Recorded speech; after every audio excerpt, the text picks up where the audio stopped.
Yet when you saw me in your wife's apartment, you made it a point to call me Cullens. Order in the court. Perry Mason didn't just solve cases, it rewired television. For 9 seasons, Raymond Burr stood in that courtroom and turned defense law into pure theater. But behind the gavel, nothing was simple. The lead actor collapsed on set. The creator hated the casting. And one episode, it got so real, the network pulled it before it could air. These are 20 weird facts about Perry Mason. And the bonus? The show's most famous prop wasn't even supposed to exist. Case open. Let's dig in. Number 1. Before Raymond Burr became America's greatest defense attorney, he was Hollywood's favorite villain. Film noir, monster movies, brutal heavies who chewed scenery and left bodies in their wake. Burr had played killers, psychopaths, and thugs for over a decade. Dark, menacing, unforgettable. So, when early Stanley Gardner, the creator of Perry Mason, heard CBS wanted to cast him as the hero, he lost his mind. Gardner imagined Perry as tall, yes, but lean, athletic, classically handsome. Burr was none of those things. He was heavy, intimidating, and carried the baggage of every villain he'd ever played. Gardner fought it hard. He called executives. He threatened to walk. He said audiences would never buy a man who'd played killers suddenly defending the innocent. But the network didn't budge. They saw something Gardner couldn't: depth, presence, gravity. And when Burr stepped onto that courtroom set for the first time, something clicked. He didn't play Perry Mason like a hero. He played him like a man who understood darkness because he'd lived in it. Methodical, relentless, compassionate in ways villains never are. By the end of the first season, Gardner admitted he was wrong. Burr wasn't just Perry Mason. He was the only Perry Mason, and every lawyer who came after had to live in his shadow. Number 2. Raymond Burr didn't just act intense. He worked himself to the edge of collapse. Perry Mason filmed year-round, sometimes shooting over 270 episodes across 9 seasons. That's more content than most actors film in a lifetime. Burr was in nearly every scene, delivering pages of legal dialogue, courtroom cross-examinations, rapid-fire objections. He memorized scripts overnight. He worked 14-hour days. He rarely took vacations. And his body started breaking down. Midway through the second season, Burr collapsed on set, not from exhaustion, from sheer physical overload. He was hospitalized, diagnosed with severe stress and overwork. The doctors told him to quit or slow down. He did neither. Instead, he came back 2 weeks later and kept going. The network tried to lighten his load. They brought in more courtroom extras, hired additional writers to trim his dialogue, even considered splitting episodes to give him recovery time. Burr refused. He said Perry Mason wasn't a character you could phone in. People trusted him. Lawyers watched the show to learn. Law students quoted his closing arguments. He couldn't let them down. So he kept going, season after season, driving himself harder than anyone thought possible. By the time the series ended in 1966, Burr had filmed more hours of television than almost any actor in history. He didn't just play Perry Mason, he became him, at a cost most people never saw. Number 3. Della Street wasn't just Perry's secretary. She was his lifeline, his moral center, the one person who could read him without a word. Barbara Hale played her for 9 years with quiet brilliance, but she almost never got the role. The original choice was a more glamorous actress, someone with movie star looks and a resume full of leading roles. She screen tested, she charmed the producers, she was practically cast. And then Barbara Hale walked into the room. She didn't audition with flash or drama. She read the lines simply, directly, with warmth and intelligence. No games, no theatrics, just presence. Raymond Burr, who had veto power over his co-stars, stopped everything. He told the producers, "That's Della. If she doesn't get the role, I don't do the show." It was a bold move, risky even, but Burr knew what the character needed. Della couldn't be a bombshell or a sidekick. She had to be an equal, someone Perry trusted implicitly. Hale brought that without trying, and once filming began, the chemistry was undeniable. They rarely touched on screen, rarely spoke about their bond, but you could feel it in every glance, every pause. Critics said Della Street was the emotional heart of Perry Mason, and they were right. Hale played her with restraint and strength, never asking for the spotlight, but owning every frame she was in. By the end of the series, she'd appeared in more episodes than anyone except Burr himself. And when the show returned decades later for TV movies, she came back without hesitation. Because Della wasn't just a role, she was home. I feel sorry for Karen Alder, the lonely alcoholic. She had to be drunk when she killed her husband. Number 4. William Hopper played Paul Drake, the private investigator who did Perry's legwork. Charming, quick-witted, always ready with a lead or a one-liner. But Hopper's casting came with baggage Hollywood didn't talk about. His mother was Hedda Hopper, one of the most powerful gossip columnists in the industry. For decades, she'd made and destroyed careers with a single column. Actors feared her, studios courted her, and when her son landed the role on Perry Mason, whispers started. Did he earn it, or did Hedda pull strings behind the scenes? The truth was more complicated. William Hopper had been acting for years, mostly in small roles, struggling to escape his mother's shadow. He auditioned for Paul Drake like everyone else. No special favors, no backroom deals. But once he was cast, the rumors wouldn't stop. Crew members joked about it. Rival actors made snide comments. Even some fans wrote letters questioning whether he deserved the part. Hopper never responded publicly, but those close to him said it haunted him. He worked harder than anyone, showed up early, stayed late, never complained. He wanted to prove he belonged, on his own terms. And by the second season, the whispers faded. Hopper's Paul Drake became a fan favorite, quick, reliable, and essential to the show's rhythm. He didn't ride his mother's coattails, he outran them. And when Perry Mason became one of the most successful shows on television, nobody questioned his place on the team. He'd earned it the hard way. If there were 2 quite separate shots fired from that gun. Number 5. Perry Mason was set in Los Angeles, but the courtroom wasn't real. It was a meticulously designed set on a CBS soundstage, built to look like a 1950s California Superior Court. Wooden benches, judge's podium, jury box, all crafted to perfection. But here's the strange part. Real lawyers and judges started visiting the set to study it. Law students took field trips. Legal professionals praised its accuracy. Some said it was more authentic than actual courtrooms they'd worked in. The production team had hired a legal consultant, a retired judge who obsessed over every detail. He demanded the correct placement of the witness stand, the proper height of the judge's bench, even the specific gavel used in real proceedings. Nothing was guessed, everything was researched, and the result was a courtroom that felt more real than reality. Actors said performing there changed the way they delivered their lines. The space had weight, authority. You couldn't joke around once the cameras rolled. Even guest stars, many of whom had no legal training, said they felt the pressure of a real trial. The set became so iconic that when the show ended, CBS kept it intact for years. Other productions rented it for courtroom scenes. Legal dramas filmed there. And decades later, when Perry Mason returned for TV movies in the 1980s, they rebuilt that exact courtroom from the original blueprints. Because some sets aren't just backgrounds, they're characters. And Perry Mason's courtroom was the silent witness to every case he ever won. Number 6. Every episode followed the same structure. Perry takes the case. Paul investigates. Della organizes.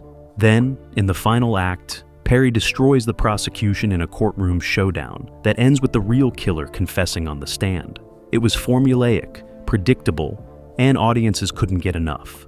But behind the scenes, writers were tearing their hair out. Early Stanley Gardner, who created Perry Mason and wrote the original novels, had strict rules. Perry could never lose a case. Never. Not once in 9 seasons and 271 episodes. That meant every script had to end the same way. Perry wins, the defendant walks free, justice prevails. Writers begged for exceptions. They pitched episodes where Perry would lose in court, but win on appeal, or cases where the client was actually guilty and Perry had to wrestle with his conscience. Gardner refused every time. He said Perry Mason represented the integrity of the legal system, and if he lost, it would betray everything the character stood for. So, the writers got creative within the formula.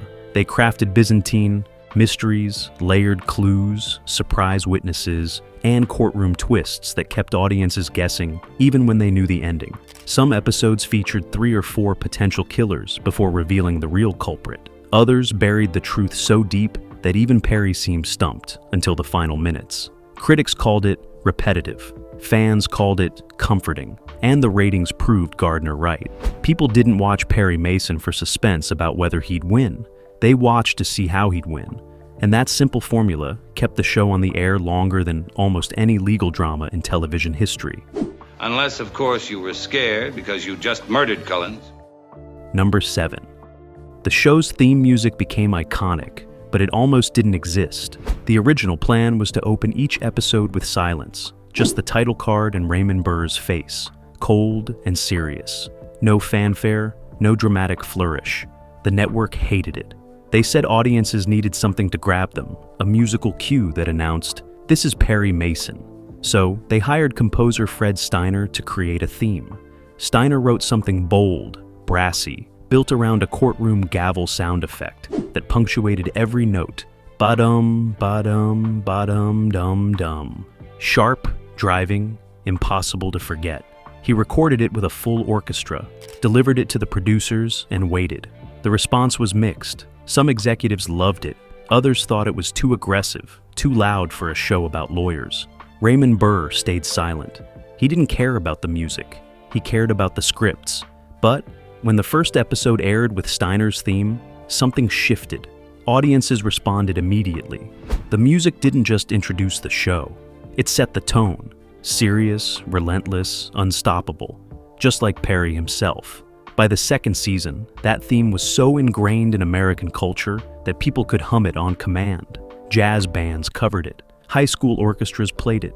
And decades later, when new Perry Mason projects were developed, they always came back to that theme.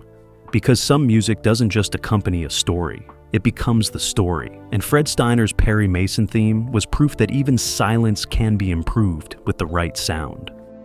Number 8. The show was supposed to be in color. CBS had the technology. Other shows were making the switch. But Perry Mason stayed black and white for 8 out of 9 seasons, and the reason was purely practical. Raymond Burr refused, not out of stubbornness, but because of the courtroom scenes. Color, he argued, would distract from the drama. Viewers would notice the bright ties, the colored furniture, the lighting changes between shots. Black and white kept the focus on the faces, the words, the tension. It stripped everything down to what mattered. The network pushed back. They said color was the future, that sponsors wanted it, that audiences expected it. Burr countered with the show's ratings. Perry Mason was one of the highest rated programs on television. Why fix what wasn't broken? So they compromised. The show would stay black and white until Burr agreed otherwise. And for 8 years, he didn't. It wasn't until the final season, 1965-66, that CBS insisted. Color TV sales were booming. Advertisers demanded it. Burr finally relented. And the 9th season aired in color. But something was lost. The stark black and white courtrooms had given the show a timeless quality, a noir edge that made every case feel serious. In color, it looked like every other legal drama, polished, bright, safe. Fans noticed. Some said the final season felt different, softer somehow. And Burr, he never admitted he was right. But years later, when people remembered Perry Mason, they remembered it in black and white, because sometimes limitations create legends. And Perry Mason's refusal to modernize became part of its enduring power. Number 9. One episode never aired during the original run. The Case of the Lover's Leap was filmed, edited, and ready to broadcast. But 3 days before it was scheduled, CBS pulled it. The reason was simple and terrifying. The plot involved a woman who faked her own death by jumping off a bridge, framing someone else for murder. It was standard Perry Mason fare, twisty and dramatic. But the network got a call from local police. A real woman had just jumped off a bridge in Los Angeles. The details were eerily similar. Authorities worried that airing the episode might inspire copycat incidents or re-traumatize the victim's family. CBS made the call immediately. The episode was shelved. No announcement, no explanation to viewers. They just ran a rerun instead and hoped no one would notice. But people did notice. Fan letters poured in asking what happened. TV critics speculated, and the cast, they were confused. Raymond Burr later said he didn't even know the episode had been pulled until weeks later. For decades, the Case of the Lover's Leap remained locked away, unseen by the public. It wasn't until the show entered syndication years later that the episode finally aired, quietly slipped into the rotation without fanfare. By then, the tragedy that caused its removal had been forgotten. But the decision haunted the production team.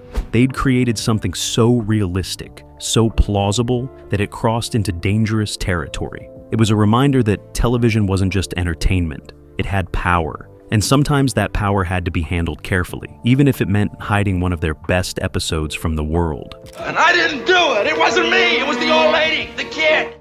Number 10. Behind every Perry Mason case was a team of real lawyers. The show didn't just hire a legal consultant. They employed a full legal department, attorneys who reviewed every script for accuracy, checked courtroom procedures, verified laws.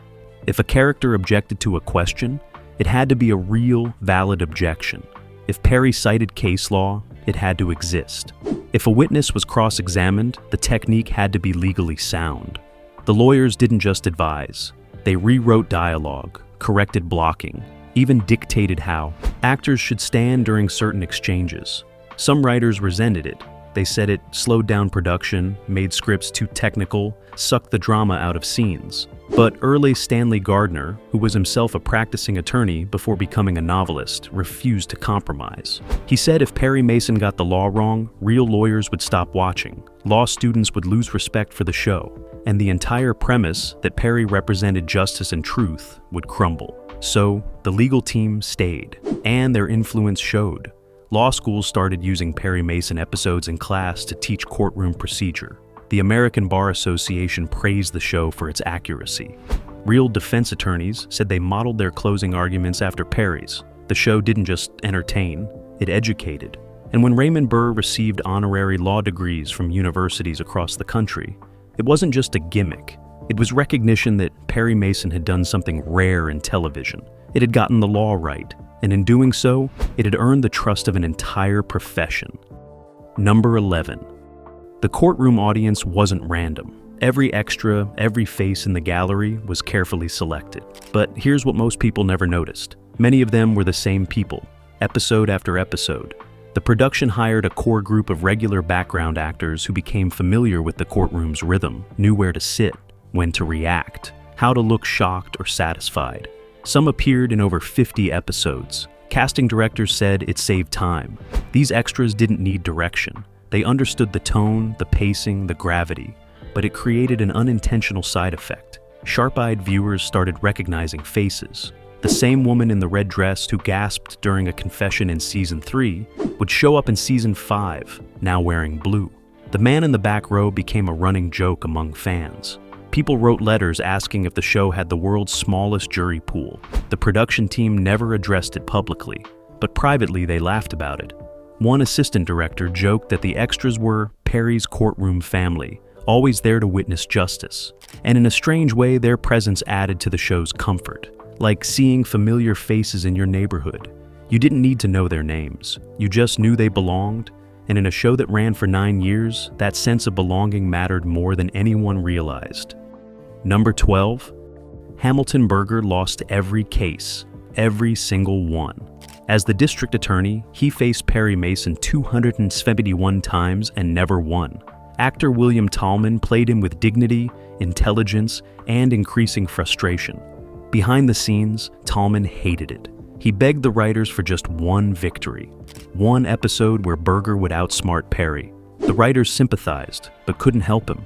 Gardner's rules were absolute. So Tallman did something remarkable. He stopped playing Berger as a villain and started playing him as a tragic hero, a good man, skilled prosecutor, who kept running into an unstoppable force named Perry Mason. His line deliveries changed. Instead of arrogance, there was resignation. Instead of anger, exhaustion. Critics started writing about Berger as one of television's most sympathetic characters, defeated not by incompetence, but by narrative necessity. Getting Bergered became legal slang for losing a case you should have won. Years later, Tallman said, playing Hamilton Berger taught him that dignity isn't about winning, it's about how you lose. And he lost with more grace than most actors ever win with. Number 13. The show's accuracy attracted an unusual audience. Criminals. Inmates in prisons across America requested Perry Mason episodes. Wardens reported that on screening nights, the TV rooms were packed. Guards said it was the quietest the prisoners ever got. Some watched to learn legal tactics. Others claimed they were searching for the mistakes that got them caught. But a few wrote letters to the show explaining that Perry Mason gave them something they'd lost: hope. The idea that someone might fight for them, believe in them, even when the system had written them off. One letter, preserved in the CBS archives, came from a man serving life without parole. He wrote that watching Perry never give up on a client reminded him that he was still human, still worthy of being defended. The producers didn't know how to respond. They couldn't promise legal help. They couldn't change sentences. But Raymond Burr read that letter, and others like it. And from that point on, he said he approached every case differently. He wasn't just playing a character. He was representing something larger, the belief that everyone deserves a defense, that justice isn't just for the innocent, but for the accused. That invisible audience of prisoners never saw him change, but he changed, and the show became something deeper because of them. Number 14. Perry Mason's office was modeled after a real attorney's workspace, complete with working law books on the shelves. But those books weren't props. They were actual legal volumes, California state law, case precedents, legal encyclopedias. The production bought them from a retiring lawyer's estate. Hundreds of pounds of leather-bound references, some dating back to the 1920s. And here's where it gets strange. The cast started using them. Between takes, Raymond Burr would pull books off the shelf and read actual cases. Barbara Hale studied California civil procedure. William Hopper researched private investigator licensing laws. It became an unspoken competition. Who could find the most interesting real case? Who could cite the most obscure legal principle? The writers caught on and began incorporating their discoveries into scripts. Real cases were referenced. Actual legal strategies were deployed. One episode's entire defense hinged on an obscure property law that Burr had found in a 1930s casebook. The legal consultants verified it. The script used it. And when the episode aired, real attorneys wrote in amazed that Perry Mason had cited a case most of them had never heard of. Those books turned the office from a set into a working law library. And the actors from performers into students of the law, they were pretending to practice. Number 15. The show filmed year-round, but the cast rarely vacationed together, except once. Between seasons 4 and 5, Raymond Burr organized a 2-week trip to Fiji. He invited the core cast, crew members, even some writers.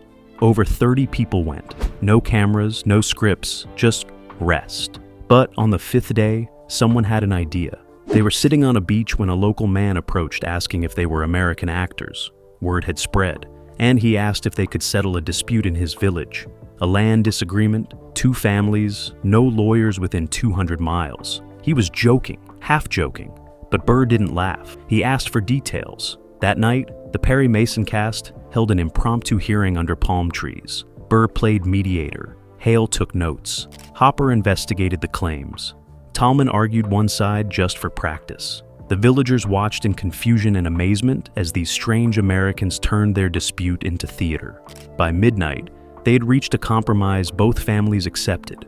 No legal authority, no binding contract, just conversation and reason. The village threw a feast in their honor. And when the cast returned to Los Angeles, nobody talked about it publicly. It felt too personal, too strange to explain. But years later, Burr admitted it was his favorite Perry Mason moment. Not an episode, not an award, just a beach in Fiji where justice wasn't scripted, but still somehow happened. Number 16. One actor appeared in more episodes than anyone except the core cast. Lee Miller played the court clerk in over 200 episodes, sitting quietly beside the judge, calling cases, swearing in witnesses. He had no storylines, barely any dialogue, but he was always there, and he had a secret. Miller was a real court clerk in Los Angeles. CBS hired him for authenticity, figuring a real clerk would make the courtroom feel genuine. What they didn't expect was that he'd stay for 9 years. Miller would work his real job during the day, then rush to the studio to film Perry Mason at night. Double life, double shifts, barely sleeping. Friends asked why he didn't quit one job. He said he couldn't choose. His real courtroom needed him, but Perry Mason needed him too. And strangely, he claimed the TV courtroom felt more real sometimes. The cases were clearer, the justice more certain, the outcomes more satisfying. In his day job, cases dragged on for months. Guilty people walked free. Innocent people took plea deals. But on Perry Mason, everything resolved in an hour. Good won, truth emerged, justice prevailed. Miller said it kept him sane, reminded him why he'd chosen the law in the first place. When the show ended, he went back to being just a clerk, but cast members said he never seemed quite as happy, because for 9 years, he'd lived in both worlds, reality and television. And sometimes, the television world had felt more true than the truth. Number 17. The show's cancellation wasn't about ratings. Perry Mason was still pulling strong numbers in its 9th season. CBS wanted to renew it, but Raymond Burr said no. He was exhausted, physically broken, and creatively drained. 9 years of 14-hour days had taken everything. His weight had ballooned from stress. His back pain was chronic. Doctors warned him that continuing could lead to serious health consequences. So, he walked away. The network tried everything. They offered shorter seasons, reduced workloads, even suggested replacing him with another actor. Burr refused to let anyone else play Perry. If he couldn't do it, the show should end. And it did. The final episode aired on May 22nd, 1966. No special finale, no dramatic goodbye. Just another case, another victory, another day in Perry Mason's courtroom. Fans were devastated. Letters poured in, begging for the show's return. CBS considered spin-offs, but none materialized. And for 19 years, Perry Mason disappeared from television. Until 1985, when Burr agreed to return for a TV movie. He'd rested, recovered, and realized he missed it. The movie was a massive hit, leading to 26 more films over the next 9 years. But that original series finale remained bittersweet. Not because it ended badly, but because it ended so quietly. No fanfare, no closure. Just Burr walking off set one last time, knowing he'd given everything he had. And for 9 seasons, that was exactly what he'd done. Number 18. Behind every Perry Mason mystery was a team of mystery writers, many of whom were women. In the 1950s and 60s, television writing rooms were overwhelmingly male, but Perry Mason was different. Earl Stanley Gardner specifically recruited female mystery novelists, believing they brought psychological depth and character nuance that male writers often missed. Women like Marion Cockrell, who'd written radio dramas, and Jackson Gillis, who'd later work on Columbo. These writers crafted some of the show's most complex cases, layering red herrings and emotional stakes into every script. But they faced constant skepticism. Male executives questioned their ability to write legal drama. Some suggested they focus on softer storylines or romantic subplots. The writers refused. They researched case law, attended trials, interviewed defense attorneys, and their episodes often outperformed those written by men. Critics praised the psychological complexity, the way suspects were humanized rather than demonized. Gardner defended his writers fiercely.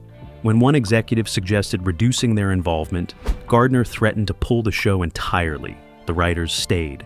And Perry Mason became one of the few 1950s shows to consistently employ women in creative positions of power. Decades later, when female showrunners became more common, some cited Perry Mason as proof that it had always been possible. The barrier wasn't ability, it was permission, and Gardner had given it freely, changing not just his show, but the industry itself in small, quiet ways that accumulated over time. Number 19. The show's most repeated line wasn't "objection" or "I call my next witness." It was, "I'm sorry, Mr. Mason." Characters said it constantly: guilty suspects, remorseful witnesses, apologetic victims. Even Hamilton Berger muttered it occasionally after courtroom exchanges. Writers estimated that across 271 episodes, the phrase appeared over 400 times, and it became a cultural touchstone. People joked about it, comedians parodied it, but the repetition served a purpose. It established Perry as not just a lawyer, but a moral authority, someone to whom people felt accountable. When a character said, "I'm sorry, Mr. Mason," they weren't just apologizing for lying or withholding evidence. They were acknowledging they had disappointed someone who represented justice itself. Raymond Burr understood this. He never played those moments as victories. He played them with disappointment, sadness, a sense that everyone who lied to him was hurting themselves more than anyone else. It gave the show an unusual tone. Perry didn't triumph over guilty parties. He mourned them. He won cases, but each victory came with the weight of human failure. That simple repeated phrase carried all of it, and fans noticed. Decades after the show ended, "I'm sorry, Mr. Mason" remained shorthand for admitting you'd done something wrong, not just legally, but morally. It transcended television and entered language. 4 words, 400 repetitions, one lasting impact. Number 20. When Perry Mason ended in 1966, it left behind 271 episodes and something far more powerful. People who watched as children grew up to become lawyers, judges, legal scholars. They cited Perry as their inspiration, proof that law could be noble, that defense attorneys were protectors, not villains. Bar associations conducted surveys decades later, finding that a significant percentage of attorneys over 50 had been influenced by the show. Law schools reported enrollment spikes during its original run. Even now, legal professors reference episodes when teaching trial procedure. Raymond Burr, who never attended law school, never tried a real case, received more honorary law degrees than some actual judges. Because Perry Mason wasn't just about law, it was about belief. The belief that justice matters, that truth can be found, that good lawyers protect people. That belief, planted in millions of viewers over 9 years, changed the legal profession in ways no one predicted. Fiction became legacy, and Perry Mason became eternal. Bonus fact: Perry Mason's briefcase wasn't a prop. Raymond Burr used a real, vintage briefcase from an estate sale filled with legal pads and notes. Before courtroom scenes, he'd review them like a real attorney preparing for trial. The briefcase made Perry real to him. When the show ended, Burr took it home and never opened it again. After his death in 1993, curators found a handwritten note inside. Perry Mason doesn't lose because he can't afford to. Too many people need him to win. That briefcase wasn't just Perry's, it was his promise, and Burr carried it until he couldn't anymore.